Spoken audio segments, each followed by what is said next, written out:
Hi, and welcome back to another episode of Unscripted and Unchoreographed. I'm your host, Sarah, the dancer. And Neve, the actor. It's great to have you on tonight, Rory, and I'm really looking forward to chatting to you and getting a little bit to know more about you because I've seen you perform a little bit over the years. The most recent one was in Ballet Ireland's Nutcracker Just Gone at Christmas. Oh, why? Yeah, I saw that one. I was so delighted to see it as well because I was meant to see it years ago, and it got cancelled by COVID, and I had just never gotten around to seeing it again. Where did you go to? I went to the Driocht in Blanchardstown, so I think it was towards the end of the tour. We went to Blanche, went to the Driocht in Blanchardstown, and then from there we went to Ennis and Tralee. Yeah, I think Drake was like before the final push. Blanchardstown was nice. I actually quite enjoyed those performances. Did you go up to the north? We went to the Theatre at the Mill Newton Abbey, and then we also did the Marketplace Theatre in Armagh. It was kind of a weird one for me because it was a little homecoming. I hadn't performed in Ireland as a professional properly until I joined Ballet Ireland in January, February of 24. And then, so that was my first true like professional debut in their Bold Moves program in Walking Mad and Felipe Portugal's Stepping Over. So that was fun. And then they asked me to do Nutcracker, which was great. And I know that we were going up north, and I actually did a lot of performances at the Theatre at the Mill Newton Abbey. But this was my first one back as a proper professional, and I was dancing the Sugar Plum Cavalier. My mum was like, "Oh, this is lovely. I better not mess this up, otherwise I'll never live it down." Kind of a full circle kind of thing. Very much so, yeah. Especially with the way like my career's kind of gone. It was very nice to dance the Sugar Plum Pas de Deux almost at home. So it was really, really nice. Well, it was quite an emotional moment for me, but I didn't let anybody see it, of course.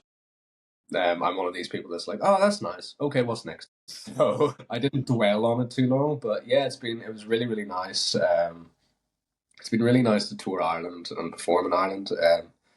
I've always wanted to. How did you get started in the arts? Was it something you were exposed to when you were like a child? Art was always around my family. My mum and my brother, God rest them, were both Irish dancers when they were younger. They're really into traditional art, and my mum started me in piano lessons when I was 4 or 5. And I love the piano. It's great. I still think that I'm able to read music. It has helped me immensely as I've progressed. How did I get properly started in like the performing world is a bit of a weird one. In your music exams, you have the oral tests, and I thought, oh, it's not cool to sing. Oh, no, can't possibly do. Like 8-year-old me, 9-year-old me, 10-year-old me hated singing. So to get me out of my shell to sing, they put me into a production in Cookstown, in the Bernavon of the Little Shop of Horrors. Anyway, so I do that. I'm like, oh, this is kind of quite fun. And from that, somehow, we ended up going to the Grand Opera House in Belfast to watch Whistle Down the Wind. And in that, we saw that there were child performers. We brought my music teacher. She was a close family friend by this point. My music teacher says to me, oh, wouldn't it be great to see you up there? I think 2 months later. So my mum asked one of the front of house staff where those kids were from and gave her the number to the stage school that supplied kid performers for professional productions. So she calls up Vivian McMaster and she said, listen, my son is interested. Is there anything you can do? Vivian said to my mum, come down, we'll see him for an hour and a half on a Saturday in Bangor, which was kind of a trek for us. But anyway, we go. We get into the day school, which is like from 10 until 5 on Saturdays. And from that, basically, she said, okay, well, he could do panto. So I did the Christmas pantomime in the Opera House, and as they say, the rest is history. I met one of the professional dancers there, and he saw that I really loved it and I was serious. And he said, listen, if you're really serious, you've got to, you've got to do ballet, tap, jazz, modern, blah, blah, blah, blah, blah. The whole thing. The whole shebang. So my mum goes away and she researches, and then I get into ballet classes and I get singing lessons, and there we go. I auditioned for professional schools at 11. I get accepted, but can't afford it because it's ridiculously expensive. So I just kept plodding along, kept plodding along. I did the amateur dramatic companies in Belfast for a long time. And at 16, my heart was destined on a career in musical theatre. But something happened at 16. I did a production of Jesus Christ Superstar and I just ended up hating it. And Really? yeah, and it was right at a time I'd just come back from London. I did an intensive course at the RID, at the Royal Academy of Dance, to get a ballet exam basically out of the way. We'd been sitting on it for like a year and a half. I'd been injured. I tore the ligaments of my ankle, so I had to. Anyway, so we went through an intensive, and then my teacher was like, okay, we've done that now. Yeah. So, and I met a guy who I'd also met at 11 at the RAD, and we kind of hit it off again, blah, blah, blah. And I just come back and he sent me a video of Carlos Acosta dancing Don Quixote in Venezuela. And how do I say, you know when like people say a minute changes your life? Yeah. A minute properly changed my life. So I remember seeing that and I was like, that's what I want to do. I want to be able to jump in the air, turn twice, land, and make it look like nobody's business. I want to be able to lift women above my head and make it look so easy. It was kind of an egotistical thing, like, let's be real, but all artists, in my opinion, have huge egos, but like cripplingly low self esteem.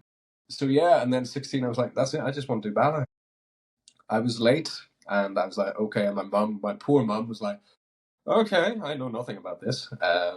Took more classes, auditioned for the National Youth Ballet of Great Britain, got in, found out more about what I had to do to pursue a career in ballet, and eventually at 18, got into professional school. So my whole life from about age 9 was all about making it to the stage, effectively. And you made it. You did get there. Yeah, I did. I went to Central School of Ballet, studied there for 3 years. I always wanted to dance in America, so I set my sights on America. I got 2 job offers, actually. I got a job offer with the Nevada Ballet Theatre in Las Vegas. Not actually in Las Vegas, it's in the suburb beside Las Vegas, but nobody tells you that. And I got an offer with the Milwaukee Ballet to the second company, which is like the apprentice company to the main company. And the decision was between more money, less performances, and not as good repertoire versus less money, but amazing repertoire and a lot more performances. So I was young, I was maybe a little bit naive, but I thought about future me, and I was like, okay, I need the better repertoire. So I go to Milwaukee, and that was amazing. It was the best thing I could have done after ballet school because I danced so much. And still to this day, one of my all-time favorite ballets is the first one I did as a professional, which is Dracula by Michael Pink. Just amazing. I love it. It's so dramatic, and his kind of style matches mine because he was a musical theatre boy at one point, and then he went into ballet.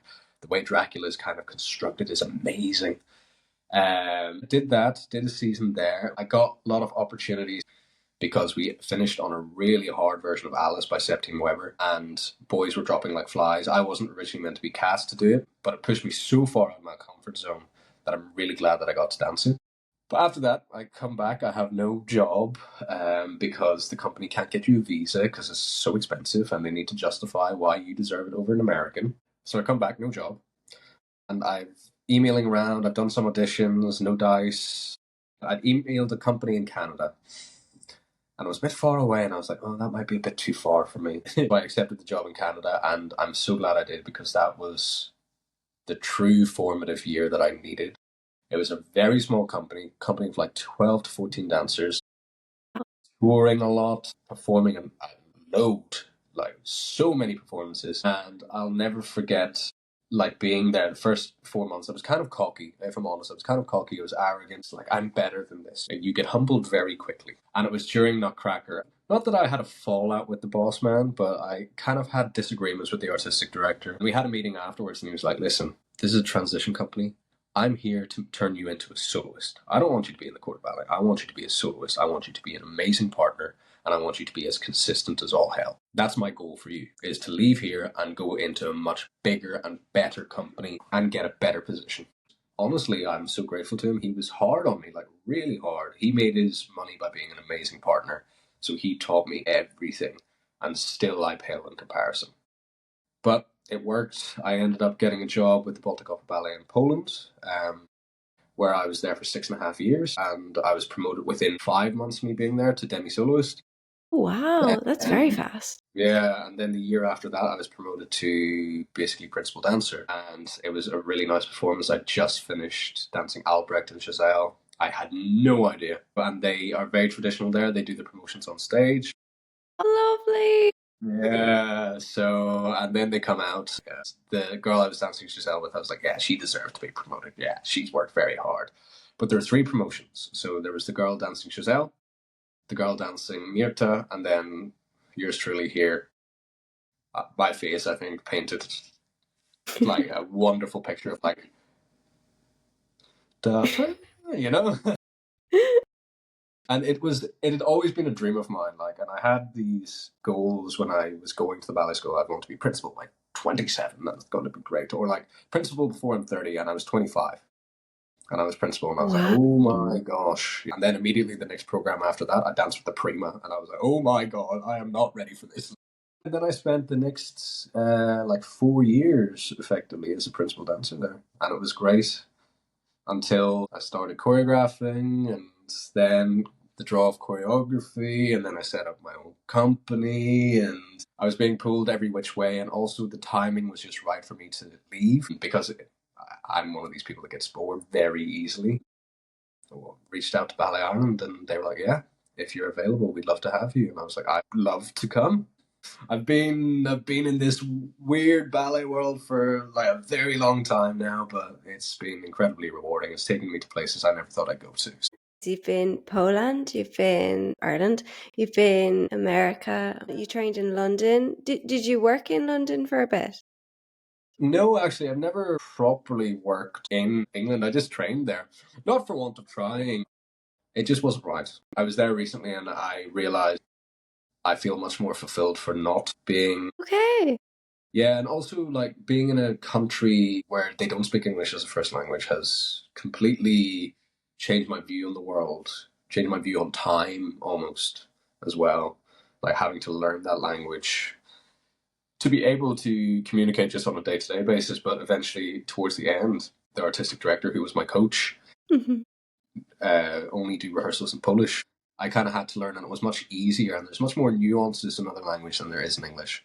A bit like Irish. I mean, I don't speak Irish at all, but Don't worry, most of Ireland doesn't. it's that idea of like I'm thirsty, or in Irish, the literal translation is like I have thirst upon me.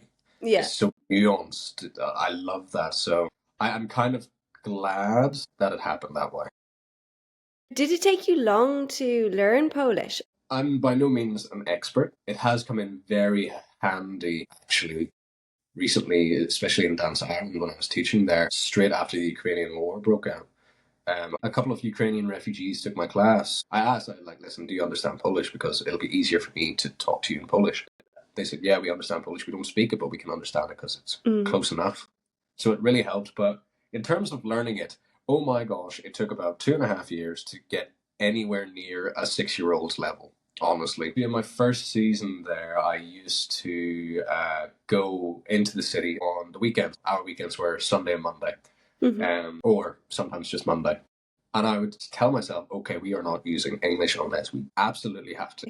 And you just kind of pick it up as well. Like the Polish dancers would help you, but it was the hardest language to learn because, like French and Spanish, it's got conjugation of the verbs, but like Latin has the cases for nouns and adjectives. So there's 9 different possible endings a noun could have. I always got them wrong. I always got weird looks, and that's why people told me I spoke like a child. So they could still understand me, and that's okay. The most important words, of course, in any language are the swear words. So they Yes. were taught almost immediately. These are the words you need to know. After that, have fun.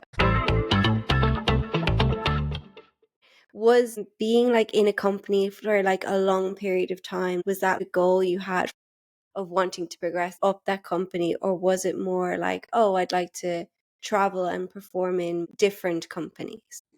There's kind of two schools of thought on this, in my opinion now. Like, I could be wholly wrong and others could disagree. We were always told that the goal was to get into a company, like a European company, that basically you could work through the ranks. Okay. A steady job, stay in one theater, work in that company, work your way up in that company until you're dancing the roles that you want to dance. That's one school of thought.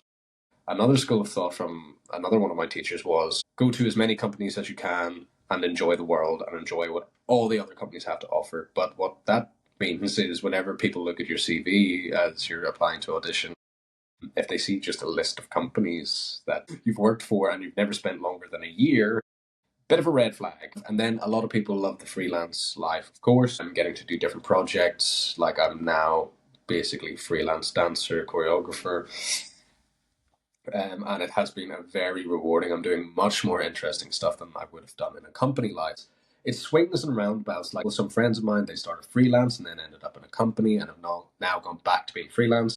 Some people I know started company, worked their way through the company, went to other companies, got tired, went freelance, and other friends have stayed in a company their whole career. It's very much different strokes for different folks, really.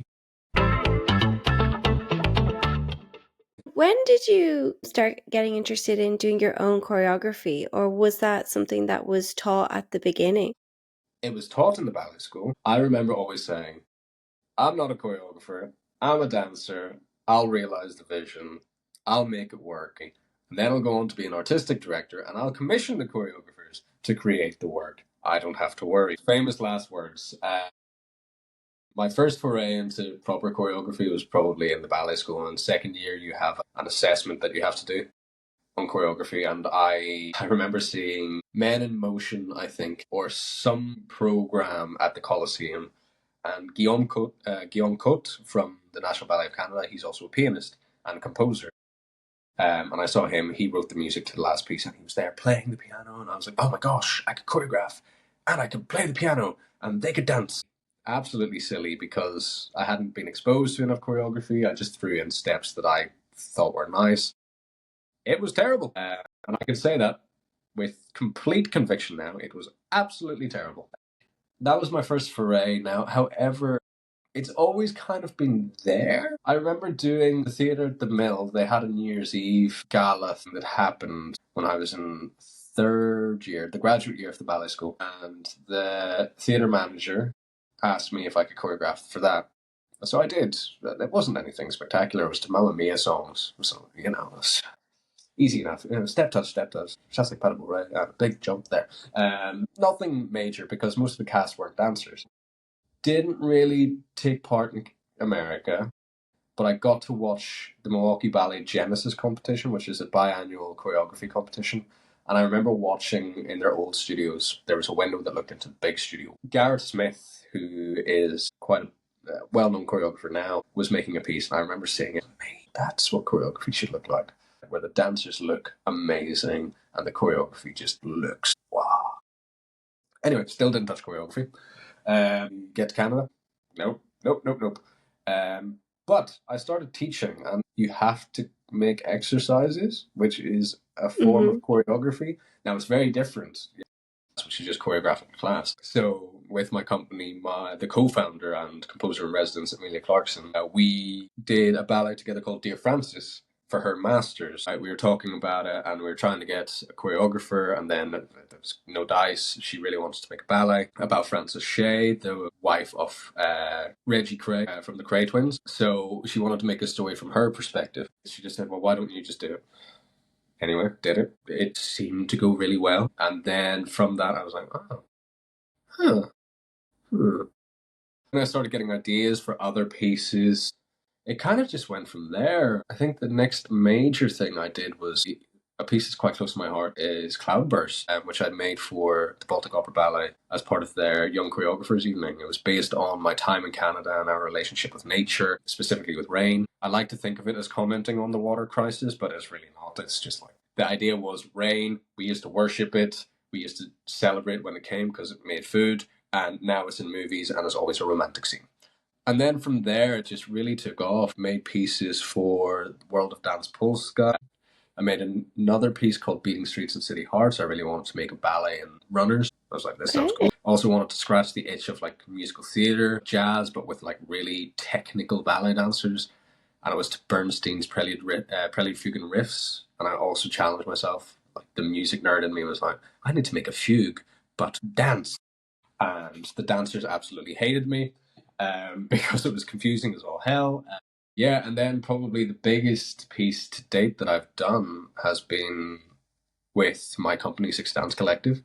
We did White Doves in 2023, which was the story of the Peace People in Belfast. Brand new score, live music, a junior company of like 27 dancers, two professionals, and it went really, really well. I haven't had enough separation from it yet to reflect on it properly.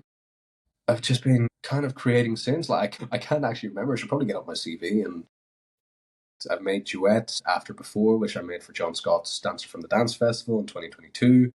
I got to revisit it for the first Belfast International Ballet Festival in 2024 there. Made some choreography for an immersive app experience, quite experimental, called Corners. That was quite fun. Where you had your phone, if you went to one part, you got one part of the music with one part of the dance. And now we've got The View from Mars coming up this month, actually. We're in rehearsals for it at the moment, we've just finished our first week. It's been intense, but it's been pretty rewarding. I will come back to View from Mars in a sec, but what made you set up your company, Six Dance Collective? Well, necessity would be one answer. I'd always, at the back of my mind, I've always wanted to run a company. I've always Okay. I've always wanted to be an artistic director. Not that I've always seen myself as a leader, because that's quite, I mean, we all have an ego, but that is quite egotistical. I always had this vision of letting dancers be themselves and also to grow and enjoy good rep. And I wanted to guide them, to coach them, and then send them off to better companies or something like that. As I say, quite an altruistic view, but I've always just been interested in programming, like delivering a season, like nurturing, that kind of thing. So I've always wanted to be an artistic director. Now, Six Dance Collective was an idea, and I mean it was an idea. So Amelia and I tried to make White Doves in 2021, and it didn't happen for many different reasons. The theatre that we had that was going to produce it couldn't. In the end, they didn't get the money, or the powers that be said no. Anyway, so we go back to the drawing board. We get some music funding for it to finish writing it. And then it gets to a point where you're just like, we need to just make the thing. I spoke with a friend of mine who's a producer, and I was like, listen, we want to make this. Can we book in a theatre? What's the story? Guide me. And she said, well, we could book a theatre, but if you're booking it as yourself, you're bearing all of the risk. Yeah. And I was like, oh, okay. And she was like, which means that if you don't make any money, you personally are financially responsible. I spoke with the dance and drama arts development officer in Arts Council Northern Ireland, and she was like, you won't get nearly the amount of money that you need going as an individual. You'll get more as a company. So it kind of came from a necessity that, okay, I need to protect myself from personal financial ruin. And also, it's a buffer so that if there's anything, it doesn't come back on me, it comes back on the company can shut down. I can't shut down. So I'd always had this idea. It was originally meant to be called Six Collective, but then that makes no sense. And then Six Dance Collective was kind of born from that. It's been a baptism of fire, absolutely. I always said I didn't want a desk job. I spend a lot of time at a desk now, but I weirdly, even on its worst days, the stress, the overwhelm, the anxiety, still deep down, I'm like, I like this. I've always seen myself as leading a company, but I thought I would have to go and do like an MBA or something to do that. But everyone I've spoken to has been like, no, the best way to learn is from making mistakes from the ground up. So here I am making mistakes from the ground up. And trust me, I've made quite a few. And your first production was White Dove. You got the inspiration for that back in 2021. You were planning to put it on and it didn't work. Yeah, so the concept actually came from Amelia, the composer. She found this story and she was like, this would be great as a ballet, but we gotta have some doves in it. Okay. Easy. Me, I was like, okay, yeah, sure. That was kind of her baby. We worked on the narrative together, absolutely. She worked on the score. It was behemoth, actually. And I think both of us realized that probably bit off more than we could chew a little bit too soon. But you don't learn unless you You fall have to down. throw yourself in. Yeah, so we did. As I say, it took years. I remember having a first proper meeting about it in 2021. Although, I don't know, years, dates, they all merge into one after a while. Basically, from then, we've been trying to make it work. And then we finally got a good grasp on the story around the end of 2022. I think it was just burning, the way it burns a hole in your head, and you just have to get it out, and you're like, okay, well, how do we get this out now? Even up until we got into the rehearsal room, the story was being tweaked. It taught me a lot about narratively pacing a work, especially over that length of time, like an hour and 20 minutes of material. I decided I could choreograph it on a junior company in 2 weeks. Madness, absolute madness, and complete arrogance on my part. I remember speaking to my mentor, and I told him, and he was like, "You're mad." And we were talking about another commission that I had and how I was meant to choreograph the same thing in about 4 weeks. And he went, "You're mad." It was a professional company, or like another pre-professional company. And he was like, "No, you need at least 6 to 8 weeks." And I was like, "I don't have 6 to 8 weeks, Peter." We got it out. Some really, really beautiful moments in it. And it was the moments that I didn't expect to be beautiful, the moments I didn't maybe pour as much preparation into. It was really well received. At the time, I think it was one of the best selling new pieces of dance that the theatre had to date. We did really well, especially in Belfast. We came into it with a proper bang and maybe a trip as well. But anyway, we're better for it, he said. And you were working with a junior company, and were they all young dancers in and around the area? So we had auditions in February, which over 60 applied, like What? almost over 60, 70 from all over the country. We had from everywhere in the north except Fermanagh, Donegal, Kildare, and Meath. So we had a big mix of a company. We still had, in the company itself, we had people from Meath, from Kildare, from Donegal, from Antrim, Derry, Down, Armagh, Tyrone, like everywhere except Fermanagh in the north. So it was a real mix, and they were all from age 14 to 18, and they played an absolute blinder, honestly. And then I brought in two professionals to be the doves. Lee Alderson, he's dancing somewhere in Germany now, Cottbus, there we go. And Danila Marzilli, who danced with me in Baltic Opera Ballet. We danced Cinderella together, but now she's dancing with Scottish Ballet. Something that Belfast for sure hadn't seen before. I'm not sure about the whole country. I'm not going to go that far, but definitely Belfast hadn't seen its like before. It was something that I wanted to do. It became very much about passing the torch. Like everything in the north is based on peace and reconciliation, or at least every company does a piece about the Troubles. And most of them talk about like the darker periods of the Troubles, whereas we wanted to talk about the lightness, like something good that happened. And also this kind of passing of the torch from generation to generation, and that peace has to be cared for by the next generation. I mean, we're seeing it right now across the world that the World War II generation are dying out, and the generations underneath haven't quite experienced war on that level. And I mean, we're getting kind of close to it, but it's that kind of thing of passing the torch of peace down through the generations. And that was one of the reasons why we chose to go with the junior company. How many did you have in the end? 27. We had close to 30, yeah.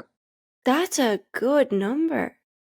Was there a plan? Oh, well, we're looking for 10 or something like that? I was like, we'd be lucky if we get 14. Okay, Those were my exact words. We'd be lucky if we get 14.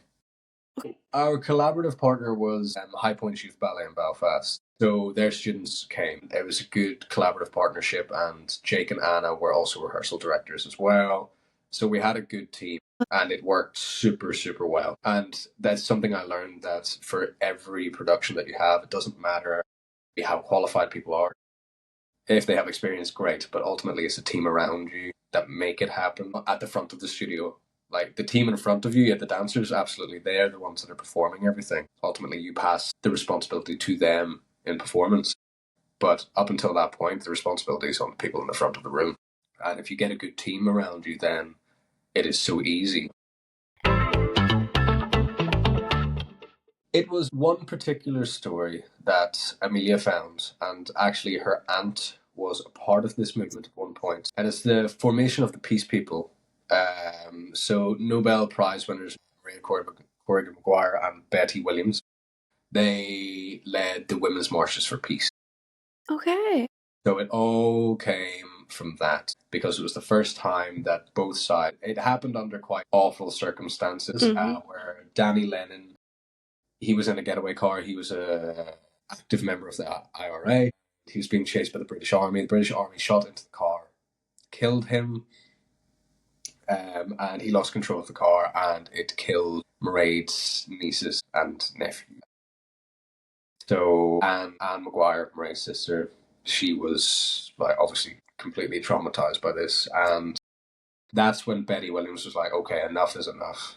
And then Mairead and her got together, and they formed the Women for Peace, and it suddenly became the women's like peace marches, and it became about the peace people. They got Kieran Scullion on board, who wrote the manifesto. It just went from that, and Anne and Betty were Nobel Prize winners, Nobel Peace Prize winners. So it was that positive story that we want to say. Like, not focus on the darks and depths. Yes, absolutely, we have to comment on the fact that it did come from tragic circumstances. But I took that Danny Lennon was kind of groomed into being part of the IRA. That's kind of the direction I went with his, because he had a little solo aside from that where everybody was frozen and he could see the kids that he killed and the regret that he had for the life that he chose. That's my take on it, of course. Now, unfortunately, we didn't get in touch with any of his family to actually find out. But yeah, we paid it, but also commented on the fact that it is older people indoctrinating younger people to do the dirty work for them so that their hands are like clean. So we just wanted to focus on, from these tragic circumstances, something good can happen and something good can be passed down to the next generation. That was the story that we wanted to tell. You now have your piece, A View from Mars, and it's going to be premiered next week, is it? No, it's 2 weeks. 2 weeks from time of recording. Yes. From when people actually hear this, it will be next week. It'll be next week, this coming Thursday, yeah. Yeah, so The View from Mars, again, another thing that's been boring a hole in my head. I have so many of these, by the way. So many ideas, just boring holes. Oh, I'm the same. I have a notebook that I keep, and it's just got random things on pieces of paper. It'll say something like, "Oh, shoes in a jar." Anyone flicking through go, "What the hell is that?" And you're like, "Look, no, makes sense." No, makes sense. Stay with me on this. Yeah.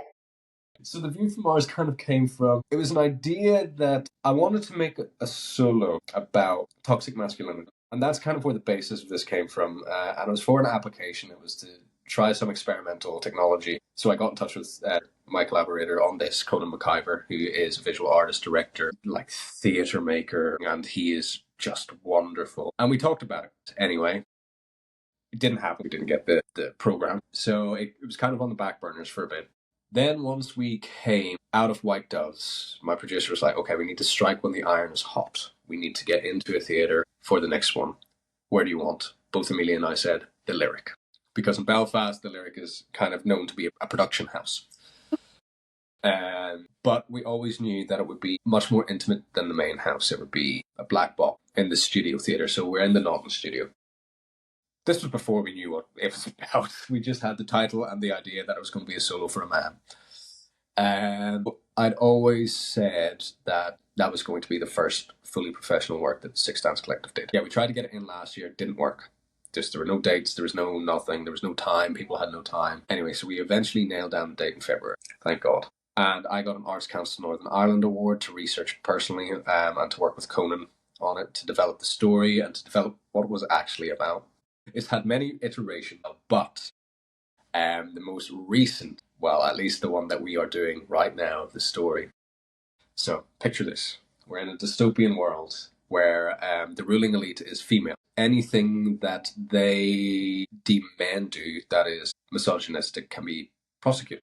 Okay.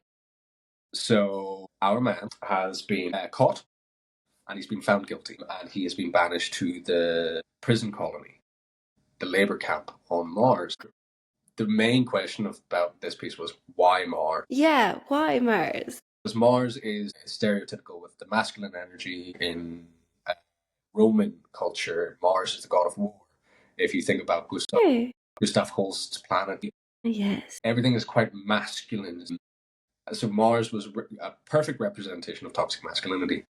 But then we went, but why is it called The View from Mars? And then I think Amelia was the one that said, why don't we just put it on Mars? Cue first light bulb. Okay, so it's on Mars. What's it about? And it was meant to be a journey of a man from birth to death and the choice he has to make in the middle, whether he chooses to be a toxic man or to be a stand-up guy, effectively. That didn't quite work either. So here we come to our dystopian world, which would be a nice world, I think, to. So he gets sent to the prison colony on Mars, and as we know, if we had females who were in the ruling elite, they would advocate much more for rehab as opposed to imprisonment. So when he goes to Mars, he kind of goes through that life journey. He gets reborn, reanimated. He's in a new space. He's discovering this new world, and then he gets put to work. And eventually, he explodes, and he has the chance to save himself from the toxicity of the air on Mars, or the toxicity of becoming Mars, or trying to get back to Earth. And that's me trying to not give away too much of the story. So that's where we've kind of gone, and it's actually been incredibly exciting. And I mean, we're super excited. Amelia's writing the score, Conan is making the visuals, we have Owen Hanaway on LX design. I'm quite excited by it. We don't think there's anything being done like this specifically in the classical form. So we think it's a diamond in the rough, potentially. And that's me saying that, completely trying to fool myself. We're super excited. We finished today. We did a run through of what we have. Choreographically, it's looking pretty great, and that's without any of the stories coming across. It's just one person dancing on stage, is it? One man with live music, a live musician who's playing cello. We've live musicians. Oh yes. Oh, I do love a live musician. It's one of the things that on Founding Six Dance Collective with Amelia, we said if we're going to offer something, we need to offer it with live music. So I love the jeopardy of live music. It's never the same every night. Like, it's never quite the same tempo. But also there's an element of live music. So within this, the cello at certain points reflects the inner turmoil of our man. So we've got that musical dialogue. Does the celloist and the dancer, do they interact at all on stage, or is it very much they don't see each other?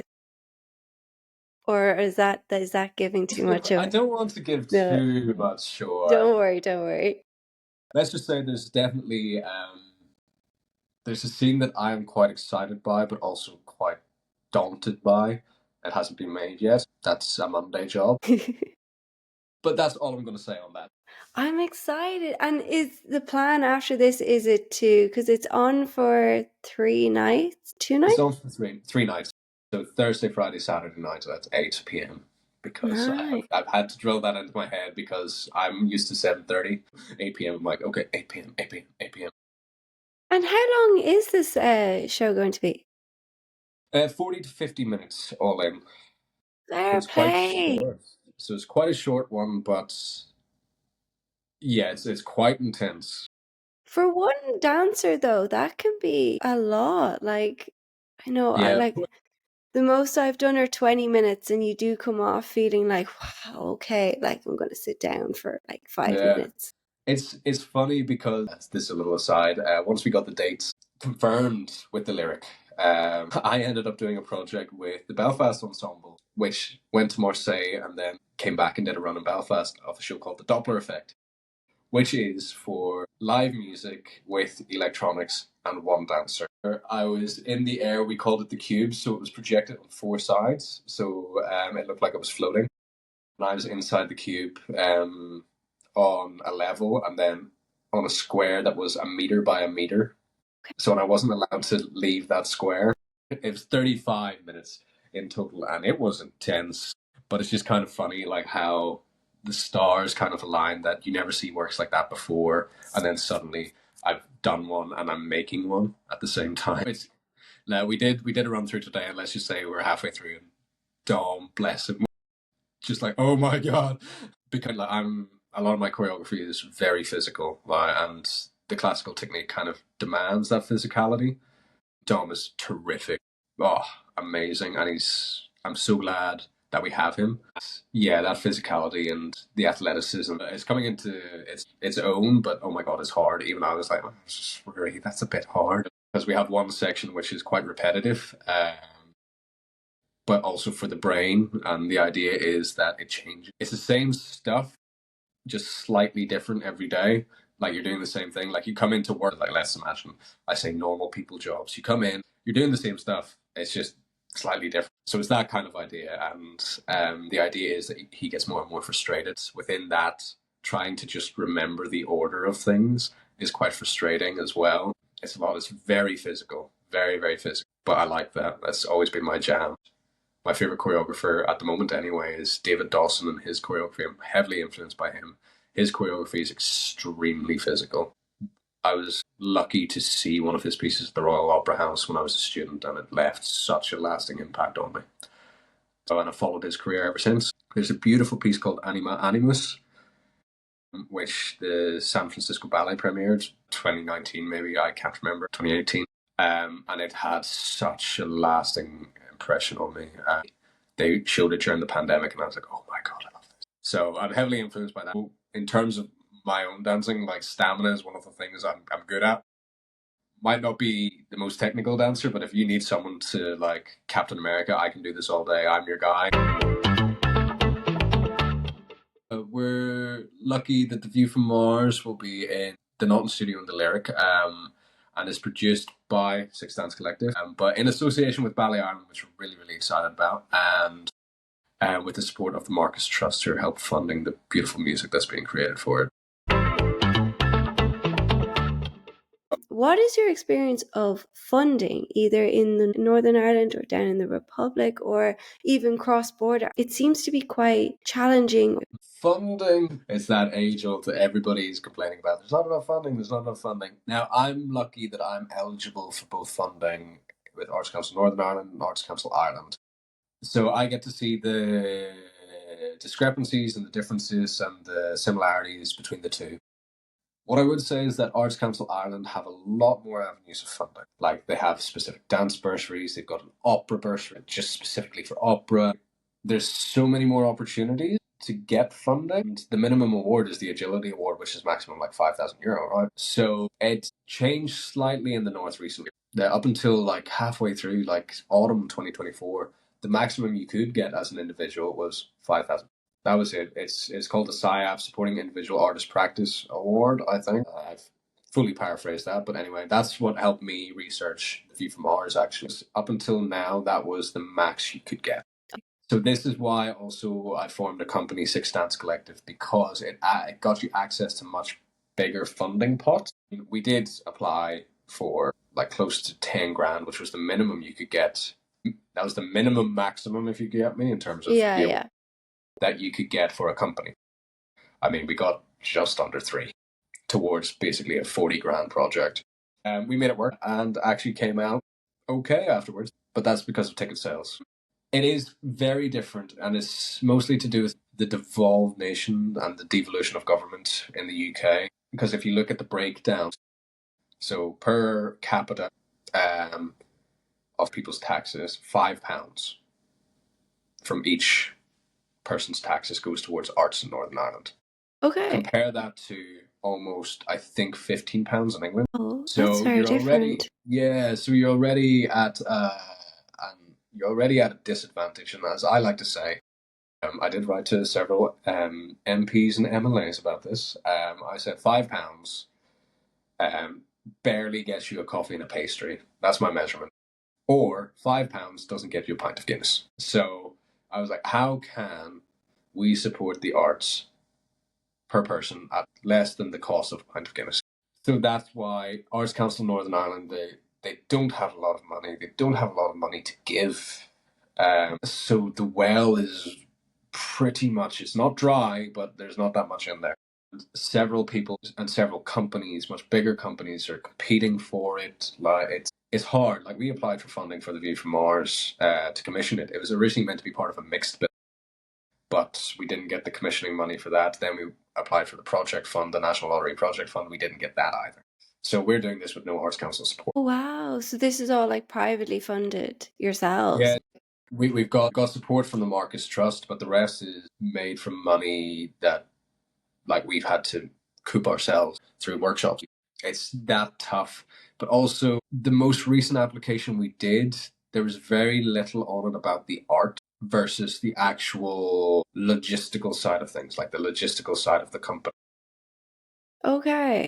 Which I understand, because it's an investment. Like, they're basically angel investors. They're not asking anything in return. They're giving you money and they're hoping that you will do something with it, that you won't just steal it and run away. So there has to be some level of governance. I fully get it. But whenever you're a small company and you're struggling and everybody's cottoned on to the fact that if you want access to bigger money, you have to form a company. So now there's so many little companies in Northern Ireland that the funding pot is getting smaller and smaller and smaller and smaller and smaller. So it's a victim of its own circumstance, if that makes sense. Now, they have changed the SIAP to be up to 10,000, which is great, but there was a whole big hullabaloo about who could apply for it. So I couldn't apply for it because I got my award in 2023, but they opened up in 2024. But the end of the 2022 report was in the middle of 2023, which then meant that anybody who got the 2022 award wasn't eligible for the 2024 higher SIAP award. Wow. Yeah, it was a complete, like, You really have to almost get out your calendar and be like, when did I apply? yeah, when did I get this? When did I submit my report? Oh, it doesn't matter because the end of project report date's the same for everyone, so that's that. So it was just a big kind of like, oh my, what is going on? So great that they're giving more money and trying to make it so that actual creators can self-produce, that they don't need a company to produce. But I mean, but then, like, on the other side, it's quite a holistic process with Arts Council Ireland. You get the peer panel, which I think works and doesn't work at the same time. But I think there's no right way to do it. Honestly, I think we're all just trying to figure out the best way that works. Funding's always going to be an issue. There's never enough money, no matter where you are. Like, unless you are an NPO or like an NPO in England, funding is never ever enough. So you always have to go to trust. So the UK and Northern Ireland, trust funding is a big thing, but to be able to get that, you got to be a charity, a registered charity. So many hoops to jump through. I like to think that if we adopted more the American model of philanthropy and private donors and sponsorship, but I know, for example, here in Ireland, in the Republic, so big corporations don't get tax write-off. In the UK, you have to be a big enough company for the company to donate enough money to declare it as a tax write-off. Otherwise, there's no point. So it's a huge, big thing. And then if you are a small company going for sponsorship, I've tried this. 9 times out of 10, it'll come out of a company's marketing budget. It's never that simple. If philanthropy was a bit more of a thing, but then the economy and like the way business works in Europe in particular, it's very rare that you get a philanthropist of the level of like Bill Gates or Warren Buffett who can just live on the dividends that their investments are making and then not to pay tax give you what the amount that they would have to pay in tax anyway. So running a company and trying to source funds has been a real baptism into arts business, because at the end of the day, it still is business. You got to make money to survive. We can all do it for the best possible reason. And when I started out, I did it for the truest reasons of just wanting to make ballet effectively. But when it comes down to it, it is like money in versus money out. You can't make it if you don't have the money. If you make it and you're in a minus balance afterwards, the company shuts down. It's kind of sad that it comes down to that, but it is the truth. You were hoping to do View from Mars as part of like a triple bill, and you didn't get the funding for that, so you had to change course. I'd say that gets tiring if or difficult to even map out your year as to what you're going to be doing, because we're going to do this as part of a triple bill. Either we're going to make 3 pieces or we'll bring on board someone else's piece, or whatever way you're going to do it. Do you like plan for that, but also we'll plan for this and we'll plan for this kind of scenario?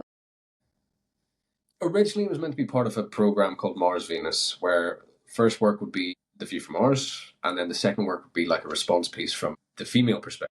And I had a choreographer lined up, everything, the whole 9 yards. Had theatre space and the lyric sorted. Pretty much, we didn't get the funding, so the whole thing had to be scrapped, and we had to go back to the drawing board effectively and try and figure out how do we keep Six Dance Collective like ticking, and how do we get this professional program off the ground. So we had to go back and we just went, you know what, the View from Mars has to be a much longer work. It was originally meant to be 20 minutes, and in hindsight, it's funny how things work out. 20 minutes would not have been able to convey this story at all. Basically, it's impossible. I've heard a lot of people talk about this, artistic directors of companies in the north in particular, but also here in the south, where it's talking about multi-annual funding. Yes, this is something that has come up a good bit. Okay. I know people who work in the UK, they're already planning the 25-26 season is pretty much planned for the big houses. And they're already working on 26-27. Okay, in fairness, they are NPOs, National Portfolio Organisations, so they do get multi-annual funding, and they know what they're getting, give or take. You know, they can predict it, so they can plan ahead. The problem with here is, unless you have a solid bank balance, then you cannot, like, you can book a space in advance and you don't have to pay for it until, and normally try to work it out with the theatre so that you get a box office split, where they take their, well, we all know how box office split works, they take their money out of the reconciliation of ticket sales. So you can plan that, absolutely. But what happens if you have to withdraw? Then the theatre sits empty for that week. Now, theatres, of course, can then go and program something else. And I see a lot of German companies, they're already announcing next year's season this month. So the 25-26 season, they're already announcing that. Whereas we see here that it's an autumn launch, a Yes. spring launch, because stuff is kind of planned maybe 2-3 months in advance, up to a year. If we were able to get multi-annual funding, it means that bigger companies can actually plan ahead so that theatres know, yes, they're definitely coming. We don't have to worry about filling those weeks. And also the companies know what they're doing so that they can plan ahead. For example, how many dancers, how many actors, how many musicians they need. For it to be sustainable, something has to change, and it has to be thought of in the long term, not just the short term. Because one thing I hate is scrappiness that we have to beg, borrow, and steal, and it has to be scrappy. And it still feeds into that thing of like this bohemian life, this arts. Great that they're doing it. Well done. No, rather than, no, this is a legit career avenue. The arts is a legit career avenue. They do help the economy. They do contribute to the economy. We should invest in that. Like, big multinational companies know what they're doing in the next 5 years. And I think arts companies all across the island should be able to know what they're doing for the next 2 years. What are we doing next year? Okay, we have to fight for it. We have to make it work at whatever cost. Yes, you got to make it work, but how nice would it be if all you had to worry about is we can make it work. So let's worry about how we make it work, or like how we bring it to life, not how we have to get together to make it work, to actually get to the point where we can make it work and we get into the studio and we can, to have that confidence that you can be, okay, we know we're doing this. Now all we have to do is get the people in the room and put it on. I mean, that for me would be super nice. Yeah, I know this. I'm not sure. Do you think there's anything that the government can do, either in the south or in the north, that can do more to help artists? It's a hard one. That's a hard question. Because in an ideal world, everyone would get everything and we'd all have space, we'd all have money, and it would be a utopia, effectively. I think at the moment I've seen in the UK, reading the news in the UK, local council are the first thing to is the arts funding. Because it is a perception that the art, not that they don't matter, but the arts aren't as important as other stuff. Now, don't get me wrong, this funding that they're cutting is then going towards care homes and social services and stuff like that. So I get it, because like care homes and social services in the UK are overrun, and I'm pretty sure it's the same here. That's definitely the same in the north. But I don't think that the first thing that we should cut is the arts funding. People still need an escape. People are making TV series as actors in the TV series. People watch Dancing with the Stars, Strictly Come Dancing. They are dancers. Yes, is it a commercial enterprise? Absolutely, but it is still art. At the end of the day, it is still art. And if we cut arts funding, it becomes art for me, regardless if it's dance, if it's visual art, if it's what. Art is the checks and balances of the world. Art is a place where you can comment on what's happening in the world. Like The View from Mars is our take on masculinity and how it goes wrong, and like a man's journey, and is toxicity inherited or is it learned? That's our comment on it. And we're bringing that comment to an audience so that they can have opinion, that we do provide a discourse And I think that's important, because otherwise, who is keeping the checks and balances on, for example, the government, on the housing crisis, on the care home crisis, on the homelessness crisis? The homelessness crisis in Dublin is insane. And nobody's saying anything about it. And I think that, not that there's a duty on artists to do that. I think that art is a wonderful vessel to comment on it and bring people's attentions to not what's wrong with the world, but the problems, and maybe offer solutions, but definitely provide a discourse. So, if anything, I would say change the narrative around art. Don't paint it with a brush that is just a hobby. Paint it with the brush that it is something that society needs. That's quite a deep answer, but I do think it's marketing. We got to market arts better, and I think it's on the government to market their art. What's it called? The word manifesto. There we go. Arts manifesto accordingly, so that it's an actual legitimate part of a government plan to invest in art, to make great art, to make art happen. Ireland is known worldwide for its writers, its playwrights, its poets, Irish dancing. Yes, okay, Riverdance put it on the map, absolutely. Again, commercial enterprise, still art. Think about all the people who are doing Irish dancing, who are trying to bring Irish dance to a smaller stage, to share it with more people, not just the commercialized version that we see.